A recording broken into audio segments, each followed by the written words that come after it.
All my beautiful kitchen queens, कैसे हैं आप सब।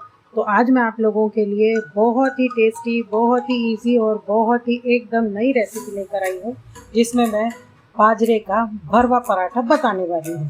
तो इसके लिए मैंने मेन इंग्रेडिएंट्स इसमें जो है ये मेथी की भाजी है, और ये जो हरे चने आते हैं ये वही हरे चने हैं, ये देखिए। तो चलिए फिर देर किस बात की, हम सब मिल के देखते हैं आज की ये नई रेसिपी।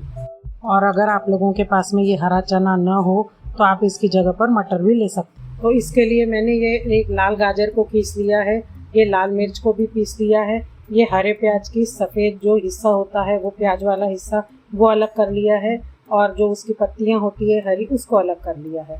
और ये जो हरे चने के दाने हैं इसको भी मैं थोड़ा सा हल्का सा दरदरा सा पीस लूँगी। तो अब सबसे पहले मैंने एक पैन ले लिया है, तो इसमें मैं 1 चम्मच भर के तेल डाल दूँगी, और अब मैं इसमें 1 चम्मच भर के जीरा डाल दूँगी।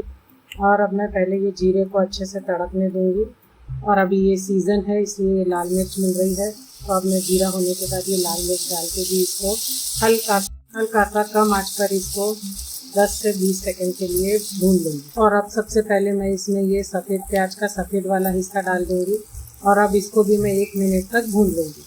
और अब मैं इसमें ये थोड़ी सी मीठा नीम डाल दूँगी, और इसको भी इसके साथ में ही भून लूँगी।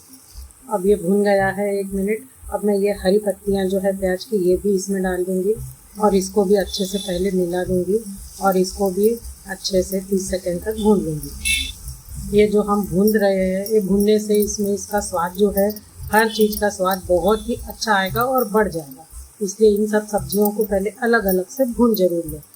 और अब जो ये मैंने गाजर पीस के रखी है ये भी मैं डाल दूँगी, और इसको भी अब मैं अच्छे से 1 मिनट तक भून दूँगी। और अब ये मैंने ताज़ा अदरक पीस लिया है, इसको भी इसमें डाल दूँगी, और इसको भी मैं लगभग 30 सेकंड तक भून दूँगी। और अब मैंने ये लहसुन को भी पीस लिया है ताज़ा, ये भी मैं इसमें डाल दूँगी। लहसुन को भी लगभग 30 सेकंड तक के अच्छे से भून लूँगी। अब ये सब चीज़ें मैंने भून ली है। अब ये जो हरे चने हैं इसका जो मैंने दरदरा सा इसको बिना पानी का पीसा था ये भी मैं इसमें डाल दूँगी, और अब इसको मैं लगभग 1 से 1.5 मिनट तक के अच्छे से भून लूँगी। तो अब देखिए, अब इसका बहुत ही इम्पोर्टेंट स्टेप मैं करने वाली हूँ। तो पहले ये सारे मसाले को मैं साइड में कर लूँगी, इसको मैं थोड़ा सा दूर दूर कर रही हूँ, और बीच में मैंने इसको खाली कर दिया। और अब मैं इसमें 1 चम्मच मतलब छोटा चम्मच भर के तेल डाल रही हूँ। उस तेल पर मैं 2 चम्मच भर के बेसन डाल दूँगी,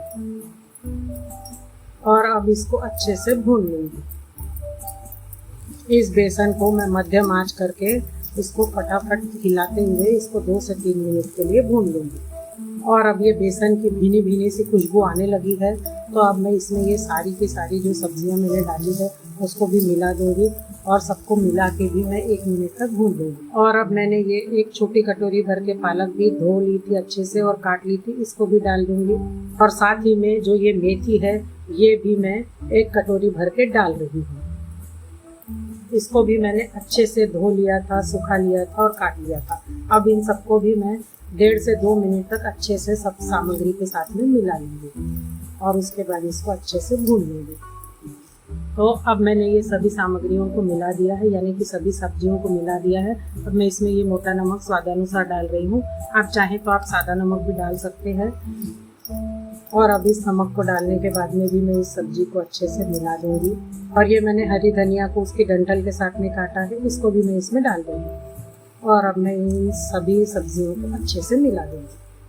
तो इसमें मैंने भाजियाँ ज़्यादा से ज़्यादा डालने की कोशिश की है। तो अब मैं इसमें बस एकदम थोड़ा सा ही हल्दी पाउडर डाल रही हूँ। छोटे चम्मच से 1/4 चम्मच में लाल मिर्च पाउडर डाल रही हूँ। 2 चुटकी भर के मैं इसमें हींग डाल रही हूँ, और छोटे चम्मच से 1/4 चम्मच भर के मैं इसमें गरम मसाला डाल रही हूँ। गरम मसाला डालना बिल्कुल ऑप्शनल है, आप चाहें तो आप डालिए, आप ना चाहें तो ना डालिए। मुझे थोड़ा तीखा सब ज़्यादा पसंद है इसलिए मैं इसमें डाल रही हूँ। अब इन सभी मसालों को भी मैं 1 मिनट तक अच्छे से इस सारी सब्जियों के साथ में भून लूँगी। ये भूनने से सारी सब्जियों में इसका स्वाद अच्छे से आ जाता है, इसलिए मसाला डालने के बाद में भूनना भी बहुत ज़रूरी है। और अब सबसे आखिरी में 1/4 चम्मच छोटे चम्मच से धनिया और जीरे का पाउडर भी मैं इसमें डाल रही हूँ। अब मैं इसको भी 1 मिनट तक अच्छे से मिला के भून लूँगी। तो अब ये मसाला अच्छे से भुन गया है, ये देखिए, और इसमें से अब पानी भी पूरा का पूरा जो है वो सूख गया है। अब मैं इसके गैस को बंद कर रही हूँ। तो अब मैंने ये मसाले को एक प्लेट में निकाल दिया है, और अब मैं इसको ठंडा होने दूँगी, अच्छे से ठंडा होने दूँगी। तो चलिए फिर जब तक अब ये मसाला ठंडा हो रहा है तब तक हम इसके लिए आटा भिगा लेते हैं। तो इसके लिए मैं 2 कप भर के बाजरे का आटा ले रही हूँ। तो ये देखिए सबसे पहले मैंने इसके लिए 2 कप भर के बाजरे का आटा ले ली। तो अब बारी आती है इसमें एक सीक्रेट इंग्रेडिएंट डालने। तो ये जो सीक्रेट इंग्रेडिएंट है ये उन लोगों के लिए है जिन लोगों से बाजरे का आटा बहुत अच्छे से मैनेज नहीं हो पाता है, उन लोगों के लिए, या जो नए हैं एकदम, जिन लोगों ने बहुत ज़्यादा बाजरे के आटे का उपयोग नहीं किया है, उन लोगों के लिए है। इस इंग्रेडिएंट को डालने से ये बाजरे का आटा जो है वो बिल्कुल भी फटेगा नहीं और बहुत ही अच्छे से इसका बन जाएगा। तो ये क्या है देखते हैं। तो ये है गेहूं का आटा जिससे हम रोटी बनाते हैं। ये रोटी वाला गेहूं का आटा है। तो ये 2 चम्मच मैं इसमें डाल दूँगी। हमें इसमें बहुत ज़्यादा नहीं डालना है, बस 2 ही चम्मच डालना है। तो ये मैंने 2 चम्मच भर के आटा जो है वो इसमें डाल दिया है और अब मैं इसमें स्वादानुसार नमक डाल दूँगी। तो अब मैं पहले ये बाजरे के आटे में गेहूं का आटा और नमक को अच्छे से मिला दूँगी।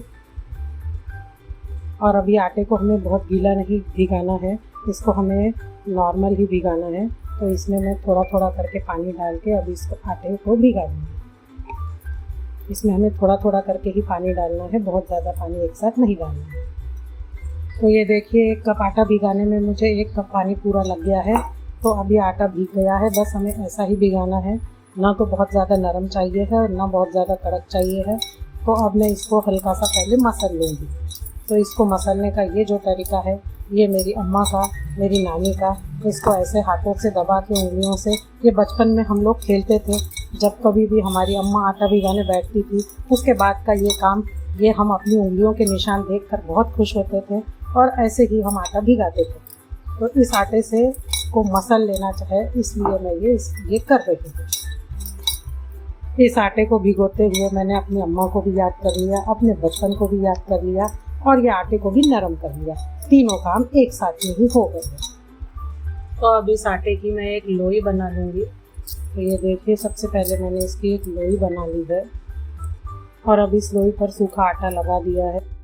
ये लोई को मैंने अच्छे से आटा लगा दिया है, सूखा आटा, और अब मैं इसको हल्का सा फैला दूँगी। अभी इसको हमें मोटा मोटा ही रखना है और हल्का सा ही फैलाना है। और अब एक ये छोटा सा मसाले का गोला लेके इसमें भर देना है और अब इस लोई को आप 2 हाथों से उठा लीजिए। मैं अभी एक हाथ से शूटिंग कर रही हूँ इसलिए मैं एक ही हाथ से आपको बता सकती हूँ। और इस मसाले को इसके अंदर अच्छे से भर दीजिए और अगर थोड़ा सा आटा आपको ज़्यादा लग रहा है तो उस आटे को निकालिए, वरना इसमें रहने दीजिए और इसको अच्छे से गोल घुमाते हुए ये देखिए अच्छे से, और अब इसको अच्छे से चारों तरफ में फैला दीजिए ताकि ये मसाला सब तरफ में एक जैसा फैल जाए। और अब वापस से मैंने इसके ऊपर सारा का सारा सूखा आटा लगा दिया है। तो अब इसको हम हथेलियों की मदद से इसको धीरे धीरे करके इसको घुमाते हुए इसको फैला देंगे। ये देखिए एकदम धीरे धीरे इसको एकदम हल्के हाथों से चारों तरफ से दबाते हुए इसको हमें फैला देना है और देखिए इसको बेल देना है। तो ये देखिए ये बन गया है हमारा बाजरे का भरवा पराठा। अब हमें इसको सेकेंगे। तो सबसे पहले मैंने तवे को अच्छे से गर्म कर, अब इस पराठे को मैं इस तवे के ऊपर डाल दूंगी और इसको एक तरफ से थोड़ा सा पकने दूंगी। तो देखिए ये कितने अच्छे से भून भी रहा है। तो इसको हमें अभी पहले पकने देना है। तो इसको एक तरफ से तेज आंच पर पकते हुए 30 सेकेंड हो गए हैं। अब मैं इसको पलट दूंगी।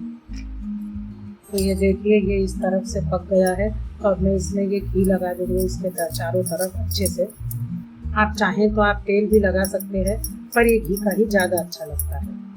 और अब मैं इसको दोबारा से पलट दूंगी और अब मैं दोबारा से इसके ऊपर घी लगा दूंगी और अब मैं इसको फिर से एक बार पलट दूंगी। तो ये देखिए इसको अपने पलटते हुए पलट करते हुए और ऐसा दबाते हुए इसको अच्छे से सेक लेना। तो ये देखिए ये चारों तरफ से कितने अच्छे से सिक गया है। जब ये पूरा अच्छे से सिक जाए उसके बाद में भी इसको हमें गैस पर से उतारना है। ये देखिए जो हमने गेहूं का आटा डाला था उससे इसको इतना अच्छा फ़ायदा हुआ है कि ये बिल्कुल भी कहीं से भी फटेगा नहीं और ये आटे में इससे बाइंडिंग आ जाएंगी, यानी कि ये आटा गेहूं का जो है ये इस आटे को जोड़ के रखेगा। इसलिए इसमें गेहूं का आटा जरूर डालिए। तो ये स्वाद, सेहत और पौष्टिकता से भरपूर पराठा बनाना सीखिए और देखते रहिए और बने रहिए माँ की रसोई दिल से स्वदेशी। तो ये 7 पराठे बन गए हैं इतने आटे में। तो इस पराठे को मैंने ये दही और लहसुन की चटनी के साथ में परोसा और ये देखिए ये मैं इसको आपको खोल के भी दिखा रही हूँ। तो ये देखिए इसमें सारा मसाला सब तरफ से अच्छे से भरा हुआ है।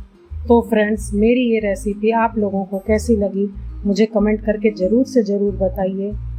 तो ऐसी ही टेस्टी, हेल्दी और बहुत ही आसान सी रेसिपीज़ के लिए बने रहिए, देखते रहिए माँ की रसोई दिल से स्वदेशी।